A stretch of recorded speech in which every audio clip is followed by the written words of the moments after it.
Gaming PC किन्नु छ र कन्फ्युजन धेरै छ। कुन चाहिँ मदरबोर्ड हाल्ने, चाइनिज वाला बोर्ड हाल्दिन्छ, चाइनिज प्रोसेसर हाल्दैला, र्याम राम्रो हाल्दैन, एकदमै धेरै लफडा छ। बट फोर्टेकले त्यसको सल्युसन लिएर आएको छ। यस, हामीले लिएर आएका छौं ब्रान्डेड वाला गेमिङ पीसी। अब ल्यापटप किन्दाखेरि त धेरै नै लाइक विश्वास गर्यो प्रेडेटर, वाउ क्या दामी प्रेडेटर, नाइट्रो दामी। सो त्यही प्रेडेटरको हामीले आज लिएर आएका छौं ब्रान्डेड पीसी, एकदमै हेभी स्पेकमा। अब 2 लाख हालेपछि कतिलाई के हुन्छ भने एसेम्बलमा राम्रो बोर्ड छैन कि ब्रान्ड कुन हो, सो त्यस्तो कन्फ्युजनहरु धेरै छ। सो त्यो कन्फ्युजन अब चाहिँ हुँदैन, किनभने ब्रान्डेड पीसी यसरकै प्रेडेटर ल्यापटप जस्तै पीसी आएपछि त तनाव मुक्त क्या। सो यस गाइज, हामीले आज कुरा गर्ने हो ब्रान्डेड पीसी को बारेमा, हेभी स्पेक जसको बजेट 2 लाख अथवा त्योभन्दा माथि छ। सो त्यसको बारेमा कुरा गर्ने हो। सो सब्स्क्राइब हान्दिनुहोला। यस्तै नयाँ कुराको लागि फोर्टेकलाई सब्स्क्राइब गरेर बस्नु होला। यस्तै भिडियो आइराख्छ र शेयर गर्नु होला। तपाईको साथीभाइहरुले पनि थाहा पाइराखोस् दैट मार्केटमा यस्तो कुराहरु पनि आइराको छ। सो अब सुरु गर्दियौं अनबक्सिङ र स्पेसिफिकेसनको कुरा गर्दियौं एसरको प्रेडेटर गेमिङ पीसी।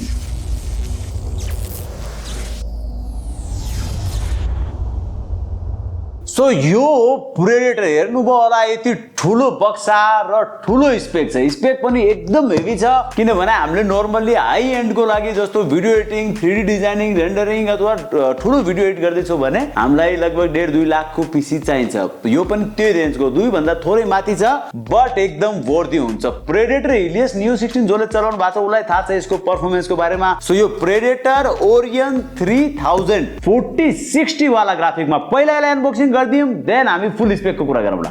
सो खोलिदिहालौँ यसमा के छ त। सो स्टिकरहरू आयो, देन माउस प्याड आयो, यो ट्राभल कार्ड। सो यो माउस पनि हो क्या, यसमा गेमिङ माउस पनि छ। ल ओ प्रेडेटरको गेमिङ माउस पनि छ गाइज है। ऐच यो चाहिँ दामी लाग्यो मलाई। 6 बटन नै हो, कति DPI छ भन्ने चाहिँ यहाँ लेखेको छैन, तर राम्रै होला हौ। माउस त प्रेडेटरको हो भने त बवाल नै हुन्छ। ल सो अब फाइनली पीसी हेरिदिहालौँ। पावर केबल, सेफ्टीको त पुरा बन्दोबस्त छ। अरू के छ यो? किबोर्ड पनि छ त। ओहो, सो ओरिजिनल किबोर्ड पनि आयो, ओरिजिनल माउस पनि आयो। गेमिङ किबोर्ड नै हो गाइज है। सो प्रेडेटरको किबोर्ड पनि आयो। ल यो पनि साइड लगाइदियो। अब पीसी खोलिहालौँ। सो यो हो प्रेडेटर ओरियन 3000 गाइज। एकदमै हेभी छ, बल्की छ, परफर्मेन्समा एकदमै राम्रो हुनेछ। यो चाहिँ कुन चाहिँ प्रेडेटर ब्रान्डेड वाला गेमिङ पीसी। सो यसमा के स्पेक छ यो कुरा गर्दियौँ। सो सुरुमा प्रोसेसरको कुरा गर्दियौँ। प्रोसेसर चाहिँ यसमा i7 13700F डेस्कटप प्रोसेसर हो। 16 कोरमा 8 वटा इफिसिएन्सी कोर र 8 वटा परफर्मेन्स कोर, पी कोर 8 वटा र ई कोर 8 वटा। सो बराबर छ त्यो पनि। सो राम्रो छ प्रोसेसर। देन र्याम को कुरा गर्ने हो भने 16 GB को DDR5 र्याम छ। यसमा तपाईले थप्न सक्नुहुन्छ र्याम र SSD 512 GB को NVMe Gen 4 को SSD छ। सो अब कुरा गर्दियौं ग्राफिक को। ग्राफिक कार्ड छ RTX 4060, 8 GB को ग्राफिक कार्ड यसमा छ। 500 वाट को पावर सप्लाई यसमा आउँछ।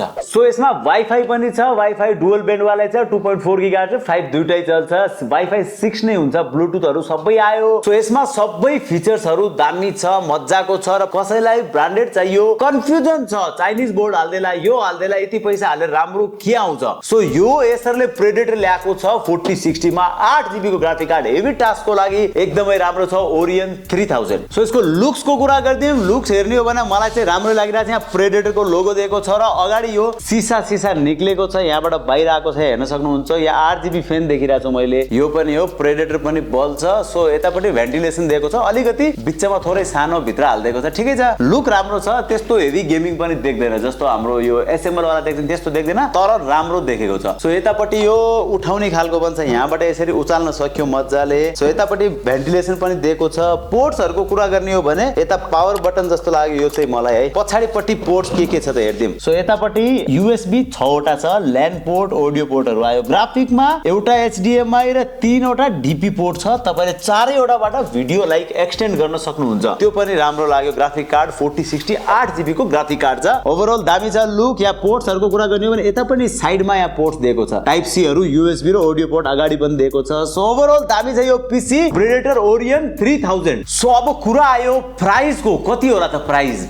अब नर्मली तपाईले 4060 i7 बिल्ड गर्दाखेरि 2 2 लाख जति बजेट जान्छ। तर यो प्री बिल्ड पिसी नै आयो एसरबाट, सबै कुरा एसरले आफ्नो जिम्मामा हाल्दिएको छ। सो तपाईलाई एउटा टाउको दुखाइ भएन के हाल्ने नहाल्ने सबै राम्रो हुन्छ कि यसमा, त्यति कुरा चाहिँ तपाईँ ढुक्क हुनुहोस्। प्रेडेटर ल्यापटप तपाईँले सुन्नुभयो होला, सबसे राम्रो ल्यापटप भनेको एसरको प्रेडेटर आउँछ अहिले हेभी टास्कको लागि। सो यो प्रेडेटर डेस्कटपमा र यस्तै हामीले नाइट्रोमा पनि ल्याएको छौँ। नाइट्रो पनि तपाईँको नेक्स्ट भिडियोमा हामीले नाइट्रोको पनि लिएर आउँछौँ यही पिसी बिल्डमा। सो यो प्राइस बजेट कति हो त, रेन्ज मैले भनिसकेँ 2 लाख तपाईँ नर्मली हाल्नुहुन्छ भने यो बजेट रेन्ज हो 2,50,000 2,50,000 मा predator Orion 3000। So Dashain offer के छ त्यसमा, दसैँ अफर पनि हालिदिइहालौँ किनभने दसैँ आउँदैछ। सो 5,000 हाम्रो तर्फबाट फेरि डिस्काउन्ट, 2,45,000 मा कसैलाई यो पिसी चाहिन्छ भने फोटेकलाई सम्पर्क गर्न सक्नुहुन्छ।